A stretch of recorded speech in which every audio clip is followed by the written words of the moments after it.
Welcome to all అండి. Very good evening. మన ఏపీహెచ్ఎంఏ అనకాపల్లి తరపున ఒక డాష్ బోర్డ్ అనేది డెవలప్ చేశాము అనే విషయం అందరికీ కూడా తెలిసిందే. ఉదయం ఆ వీడియో అప్లోడ్ చేశాను, కానీ కొంత ఆడియో డిస్టర్బెన్స్ వల్ల అది క్లారిటీ లేదండి. మరొకసారి ఎక్స్ప్లెయిన్ చేస్తాను. సో ఇది మన వెబ్సైటు. దీని తాలూకా లింక్ అనేది మన ఏపీహెచ్ఎంఏ అనకాపల్లికి ఒక యూట్యూబ్ ఛానల్ క్రియేట్ చేయడం జరిగింది. ఈ యూట్యూబ్ ఛానల్లో మోర్ అబౌట్ దిస్ ఛానల్ అన్న చోట ఈ లింక్ అనేది, లేటెస్ట్ లింక్ అనేది పెట్టడం జరిగింది. మీరు ఏపీహెచ్ఎంఏ అనకాపల్లి సబ్స్క్రైబ్ చేసుకుంటే ఈ పేజ్ ఓపెన్ అవుతుందండి. లేకపోతే యూట్యూబ్లో ఏపీహెచ్ఎంఏ స్పేస్ అనకాపల్లి అనుకుంటున్న ఈ ఛానల్ వస్తుంది. అందులో వ్యూ ఛానల్లో ఈ లింక్ అనేది ఉంటుందండి. సో ఇది మనము ఓపెన్ చేసినట్లయితే ఇందులో చాలా ఆప్షన్స్ మీకు తెలిసిందే. సో సెలెక్ట్ మండల్ అనేది మనం టైప్ చేసుకుని సెలెక్ట్ మండలం నుంచి సెలెక్ట్ స్కూల్ అనేది వస్తుంది. ఆ సెలెక్ట్ స్కూల్ అనేది సెలెక్ట్ చేసుకుని మన యొక్క ఆ పాఠశాల యొక్క ప్రధానోపాధ్యాయుల యొక్క వివరాలు అనేవి ఏ మండలంలో ఏ స్కూల్ అయినా మనం తెలుసుకునే అవకాశం అనేది ఒకటి ఉందండి. అలాగే క్యాడర్ స్ట్రెంత్ కూడా మన యొక్క డైస్ కోడ్ని బట్టి ప్రతి పాఠశాల యొక్క క్యాడర్ స్ట్రెంత్ అనేది మనము తెలుసుకునే అవకాశం ఉంది. దీన్ని మనం ఎడిట్ చేయాలి అంటే ఎడిట్ క్యాడర్ అనేది ఒకటి ఉంటుంది. ఇందులో పాస్వర్డ్ ఏంటంటే స్మాల్ 123 XYZ అండి. XYZ స్మాల్ అనమాట. ఎంటర్ చేయగానే సబ్మిట్ క్యాడర్ వస్తుంది. ఇక్కడ మనము శాంక్షన్డ్ వర్కింగ్ వేయగానే వేకెంట్ అనేది ఆటో కాల్కులేట్ అవుతుందండి. ఇది డౌన్లోడ్ క్యాడర్ PDF అనే బటన్తో మనము దీన్ని డౌన్లోడ్ చేసుకోవచ్చండి. మరొక ముఖ్యమైన విషయం ఏంటంటే ఇందులో ఏపీహెచ్ఎంఏ యూట్యూబ్ లింక్ అనేది ఈ సైట్లో కూడా నేను పెట్టడం జరిగింది. మనం ఇలా క్లిక్ చేయగానే డైరెక్ట్గా ఆ యూట్యూబ్ ఛానల్లోకి మన యొక్క ఏపీహెచ్ఎంఏ ఛానల్లోకి వెళ్ళిపోతామండి. ఇదొక ఆప్షన్ ఉంది. అలాగే చాలా పాఠశాలలు ఈ గూగుల్ ఫామ్ ద్వారా డేటా పంపించారు, ఇంకా కొన్ని పాఠశాలలు పంపించలేదు. వాళ్ళకి ఆ డేటా ఫామ్ అనేది ఇందులో ఈ గూగుల్ ఫామ్ అనేది మనం క్లిక్ చేసినట్లయితే ఆ ఫామ్ ఓపెన్ అవుతుందండి. దీన్ని మీరు ఫిల్ చేసినట్లయితే ఆ డేటా ద్వారా అది కూడా మనము సాధించే అవకాశం ఉందండి. ఈ రెండు కూడా ఒకసారి మనం పరిశీలించాలి. తర్వాత క్యాడర్స్ అని చెప్పాను. అలాగే SSC రిజల్ట్ యొక్క ఉద్దేశం ఏంటంటే ప్రతి విద్యా సంవత్సరంలో మన జిల్లాలో గల వివిధ పాఠశాలలు SSC ఫలితాలు ఏ రకంగా ఉన్నాయో విద్యాశాఖకు తెలియజేయడానికి ఇందులో సింపులేనండి. ఇందులో డ్రాప్ డౌన్ ఉంటుంది. మన యొక్క ఏదో ఆ పాఠశాల యొక్క డైస్ కోడ్ అనేది మనము సెలెక్ట్ చేయడం జరుగుతుంది.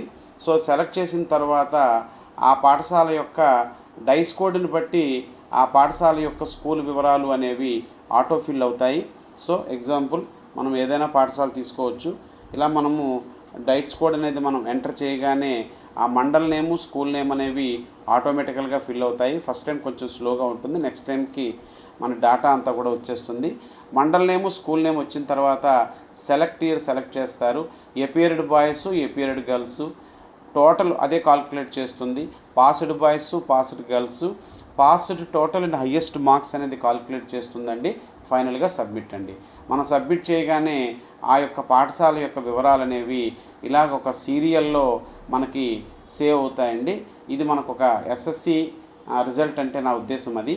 అలాగే ఇక్కడ ఎక్సెల్ ఫైల్ దగ్గరకు వచ్చేటప్పటికి మన పాఠశాలకు సంబంధించి ఉపయోగపడే అనేకమైన ఎక్సెల్ ఫైల్స్ అనేవి ఇందులో పెట్టానండి. ఇంక్రిమెంట్ సాఫ్ట్వేర్ ఉంచాము. శాలరీ బిల్ అనేది మనము నిధి యాప్లో సబ్ చేయడానికి ముందు ఒక ఎక్సెల్లో చేసుకున్నట్లయితే అందులో అంతా కూడా ఆటో కాల్కులేట్ అవుతుందండి. ఈవెన్ CPS కూడా కాల్కులేట్ అయిపోతుంది. చాలా బెనిఫిట్స్ ఉన్నాయి, ఒకసారి పరిశీలించవచ్చు. అలాగే ఆయా నైట్ వాచ్మెన్ డ్యూటీ సర్టిఫికేట్కి సంబంధించి జస్ట్ మీరు డీటెయిల్స్ ఫిల్ చేసుకుని మంత్ మారిస్తే ఫారం ఫిల్ అయ్యి వస్తుందండి. మీరు పరిశీలించి వీటిని డౌన్లోడ్ చేసుకునే ఆప్షన్ అనేది ఉందండి, మనం డౌన్లోడ్ చేసుకోవచ్చు. అలాగే నెక్స్ట్ ఏంటంటే MDM బిల్స్ అండి. సో MDM బిల్స్ అంటే నా ఉద్దేశం ఏంటంటే మనం ప్రతి నెల కూడా గౌరవ MEO వారికి MDM బిల్స్ పంపిస్తూ ఉంటాం కదా. అది పంపించే ఓచర్ కానీ, లేకపోతే బిల్లు కానీ, లేకపోతే రాగి రిపోర్ట్ కానీ, వీటన్నిటినీ కూడా మీ రెస్పెక్టివ్ పాఠశాల యొక్క డైస్ కోడ్ ఎంటర్ చేయగానే మండల్ స్కూల్ నేమ్ వస్తాయి. వచ్చిన తర్వాత ఇక్కడ డిస్క్రిప్షన్ రాసుకుంటారు. So suppose June MDM bill 2025 July అలాగనమాట. తర్వాత చూస్ ఫైల్ సెలెక్ట్ చేయగానే ఈ చూస్ ఫైల్లో ఆ యొక్క ఎండిఎం పేజ్కి మీకు డెస్క్టాప్లో కానీ మొబైల్లో కానీ వెళ్ళిపోతుంది. సెలెక్ట్ చేసుకుంటారు, సబ్మిట్ చేస్తారు. ప్రతిదానికి కూడా డిఫాల్ట్ పాస్వర్డ్ అనేది 1 2 3 అండి. చేంజ్ పాస్వర్డ్ ఆప్షన్ కూడా ఉంది. డైస్ కోడ్ సెలెక్ట్ చేస్తారు, current password 1 2 3, new password, confirm password. ఇది చేయగానే ఈ వివిధ పాఠశాలలు ఏవైతే సబ్మిట్ చేశాయో అవన్నీ ఇక్కడ కూడా కనిపిస్తాయండి. స్పెసిఫిక్గా మన పాఠశాలదే కావాలి అంటే మన పాఠశాల డాటా ఎంటర్ చేసి ఆ డైస్ కోడ్ కనుక సెలెక్ట్ చేస్తే, ఇక్కడ తురువోలు అనే పాఠశాల సెలెక్ట్ చేస్తే వాళ్ళు చేసినవన్నీ వచ్చాయండి. మనం ఇక్కడ డౌన్లోడ్ కనుక క్లిక్ చేస్తే, సపోజ్ మనది ఏదో ఒక బిల్లు మళ్ళీ మనకు కావాలి అంటే ఆ డైస్ కోడ్ అనేది మనం సెలెక్ట్ చేయగానే అది ఇలాగా పీడిఎఫ్గా మనకి డౌన్లోడ్ అవుతుందండి. ఇది మనం యూజ్ చేసుకోవచ్చండి. ఇది ఎండిఎం పీడిఎఫ్. ఇక అచీవ్మెంట్ డేటా దగ్గరకు వచ్చేటప్పటికి, ఈ అచీవ్మెంట్ డేటాలో మన పాఠశాలలో ఉండే ఉపాధ్యాయులు, విద్యార్థులు వాళ్ళు సాధించే రకరకాల పథకాలు కావచ్చు, అవార్డ్స్ కావచ్చు, అందరూ చూసే విధంగా ఎప్పటికీ కూడా సేమ్ అండి process. So DISE code select చేస్తాము, తర్వాత డేట్, ఏ డేట్న డేట్ పికర్ ఉంది ఇక్కడ, క్యాలెండర్ పికరు, అందులో మనం డేట్ సెలెక్ట్ చేసుకుంటాం. ఆ అచీవ్మెంట్ని 25 వర్డ్స్ మించకుండా రాస్తాము. చూస్ ఫైలు, ఆ యొక్క దానికి సంబంధించిన ఫోటో ఏదో ఉంటుంది కదండి, ఫోటో సెలెక్ట్ చేస్తాము. పాస్వర్డ్ అనేది 1 2 3, తర్వాత మీరు డిఫాల్ట్ పాస్వర్డ్, తర్వాత మీరు దీన్ని చేంజ్ పాస్వర్డ్ కూడా మనం చేసుకోవచ్చు. కిందన ఉంది చేంజ్ పాస్వర్డ్ అనేది కూడా నేను ఆప్షన్ ఇవ్వడం జరిగిందండి. సో చేంజ్ పాస్వర్డ్లో మీరు టాప్లో ఉందనుకుంటాను. సో చేంజ్ పాస్వర్డ్లో మీ యొక్క పాస్వర్డ్ని చేంజ్ పాస్వర్డ్ ఆప్షన్ కూడా ఉంది, ఇందులో మార్చుకోవచ్చు. చేసిన తర్వాత ఫిల్టర్ బై డైస్ కోడ్ అనమాట. ఆ డైస్ కోడ్ సెలెక్ట్ చేస్తే ఏ పాఠశాల అయితే మీ డైస్ కోడ్ ఉంటుందో వాళ్ళ వివరాలు మాత్రం ఒకేసారి ఫిల్టర్ అవుతాయన్నమాట. ఇగో ఈ పాఠశాల యొక్క వివరాలు, సో మా డైస్ కోడు, మండల్ నేము, స్కూల్ నేము, డేటు, మీరు రాసుకున్న డిస్క్రిప్షను, దానికి సంబంధించిన photo, edit to delete same A password ఇస్తారో దాంతోనే ఫాలో అవుతుందండి. ఇది అచీవ్మెంట్స్ డేటాకి సంబంధించింది. అలాగే స్ట్రెంగ్త్ వచ్చేటప్పటికి స్ట్రెంగ్త్ పర్టికులర్స్ అనేవి మనము ఇలా ఓపెన్ చేస్తాము. ఇక్కడ డైస్ కోడ్ ఎంటర్ చేస్తాం డైరెక్ట్గా. సపోజ్ ఒక పాఠశాల డైస్ కోడ్, ఆల్రెడీ ఈ పాఠశాల యొక్క వివరాలు నేను నోట్ చేయడం జరిగింది. సెర్చ్ బటన్ క్లిక్ చేస్తే ఆ పాఠశాల యొక్క వివరాలన్నీ కూడా ఇలా వస్తాయండి. సో వివరాలు ఎంటర్ చేసి క్లాస్ వైజ్గా, క్యాస్ట్ వైజ్గా, జెండర్ వైజ్గా జస్ట్ సబ్మిట్ కొడతాము, సేవ్ అయిపోతుంది.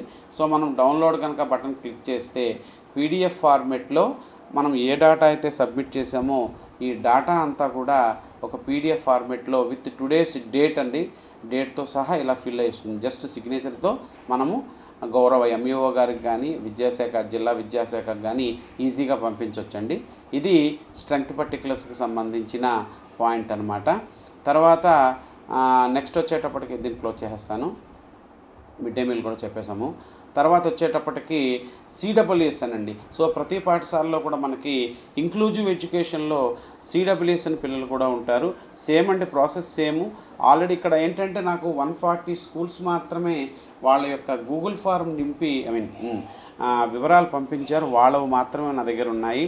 సో ఇవి వస్తాయి, నేము, క్లాసు, ఆ స్టూడెంట్ ఏ క్లాసో రాస్తారు, డేట్ ఆఫ్ బర్త్ డాట్స్తో రాస్తారు, క్యాస్ట్ రాస్తారు, Aadhaar number, pen number, contact, year 25 26 మనం పెడతాం ఈ ఇయర్ కాబట్టి. నేచర్ ఆఫ్ డిజాబిలిటీలో ఆల్రెడీ నేను కొన్ని పెట్టాను. ఇవి కాకుండా వేరే ఏదైనా ఉంటే అదర్ కనుక సెలెక్ట్ చేస్తే అదర్ తాలూకా నేచర్ అడుగుతుంది. Percentage of disability, Sadarem certificate, upload PDF అంటే Sadarem certificate, Aadhaar card, ration card, ఇలాంటి ఫామ్స్ ఏముంటే అవి పెడతాము. ఎవరైతే సబ్మిట్ చేస్తారో సబ్మిట్ కొడతాం ఫైనల్గా. చేంజ్ పాస్వర్డ్ ఆప్షన్ కూడా ఉందండి. సో ఇక్కడ మనం మళ్ళీ డైస్ కోడ్ అనేది సెలెక్ట్ చేసినట్లయితే అదంతా కూడా ఫిల్టర్డ్ పీడిఎఫ్లో కూడా వస్తుందండి. ఏ స్కూల్ వాళ్ళైతే సబ్మిట్ చేశారో వాళ్ళ డీటెయిల్స్ అన్నీ కూడా ఒక ఫిల్టర్డ్ పీడిఎఫ్గా మనకి రావటం అనేది జరుగుతుందండి. మనము ఎప్పుడైనా అధికారులు మనకి డీటెయిల్స్ అడిగినప్పుడు ఈ పీడిఎఫ్ ఫార్మెట్లో మనము చాలా వేగంగా డీటెయిల్స్ అనేవి ఫిల్టర్డ్ సిడబ్ల్యూఎస్ఎన్ అనమాట. ఇగో ఈ డేటా అంతా కూడా మనకి ఇలాగా రెడీమేడ్గా తయారై వచ్చేస్తుందండి. మనం డేటా ఫిల్ చేయడం మాత్రం ఉంటుందండి. ఇది సిడబ్ల్యూఎస్ఎన్ అండి.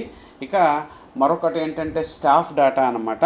ఈ స్టాఫ్ డేటాలో స్కూల్లో పనిచేసే ఉపాధ్యాయుల యొక్క వివరాలు అనేవి నేను నా దగ్గర ఒక 30 కాలమ్స్ వరకు పెట్టానండి. జస్ట్ ఇది కూడా అంతే, డైస్ కోడు, మేనేజ్మెంటు, జెడ్పీయా, గవర్నమెంటా, మున్సిపాలిటీయే వేస్తారు. మన ఎంప్లాయీ ఐడి, సిఎఫ్ఎంఎస్ ఐడి, నేము, డిజిగ్నేషన్లో చాలా పోస్టుల వరకు ఉంచానండి. తర్వాత qualification, date of birth, caste అయితే మన ఉపాధ్యాయుల వాళ్ళ ఎస్సీ ఎస్టీ బీసీ అవి కూడా నేను ఉంచాను.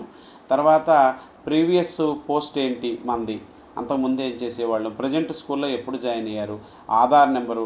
సో ఇందులో బెనిఫిట్ ఏంటంటే ఆధార్ నెంబర్కి కాంటాక్ట్ నెంబర్కి కూడా మాస్క్ పెట్టానండి. అవి లాస్ట్ 3 డిజిట్సే కనపడతాయి.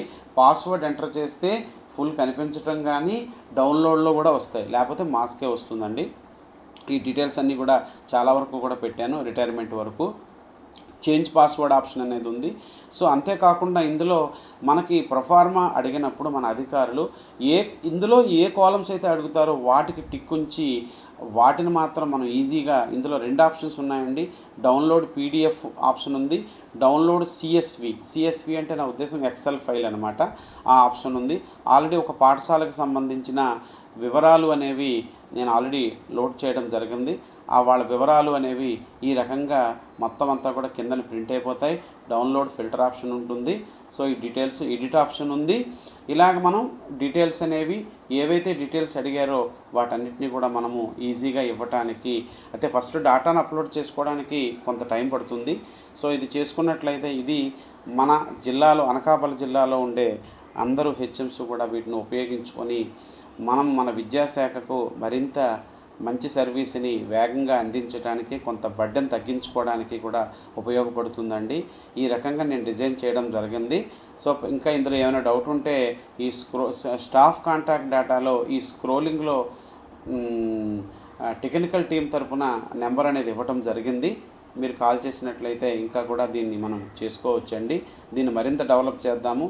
దానికి మీ అందరూ కూడా సహాయ సహకారాలు అందించాలని కోరుతూ థ్యాంక్ యూ అండి. Thank you very much. Thank you to all.